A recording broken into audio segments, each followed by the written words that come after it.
হরিহরপাড়ায় পুলিশের হানা আগ্নেয়াস্ত্র সহ গ্রেপ্তার এক দুষ্কৃতী।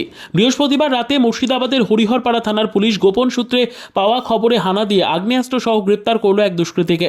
ঘটনাটি ঘটেছে হরিহরপাড়া থানার মুসুরডাঙ্গা এলাকায়। পুলিশ সূত্রে জানা গিয়েছে, ধৃতের নাম ইউনুস শেখ, বয়স 55। তার বাড়ি বহরমপুর থানার নগরাজাল এলাকায়। অভিযুক্ত ব্যক্তি ওই এলাকায় আগ্নেয়াস্ত্র পাচার করতে এসে পুলিশের জালে ধরা পড়ে। বিশেষ সূত্রে পাওয়া তথ্যের ভিত্তিতে তৎপরতার সঙ্গে অভিযান চালিয়ে তাকে হাতে নাতে পাকড়াও করে পুলিশ। ধৃতের কাছ থেকে একটি আগ্নেয়াস্ত্র এবং একটি তাজা কার্তুজ উদ্ধার করা হয়েছে।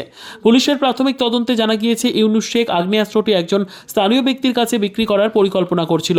সেই সময় পুলিশ হানা দিয়ে তাকে গ্রেফতার করে। শুক্রবার ধৃতকে বহরমপুর জেলা আদালতে পেশ করা হয়। তার বিরুদ্ধে অস্ত্র আইনে মামলা রুজু করে 7 দিনের পুলিশি হেফাজতের আবেদন জানানো হয়েছে।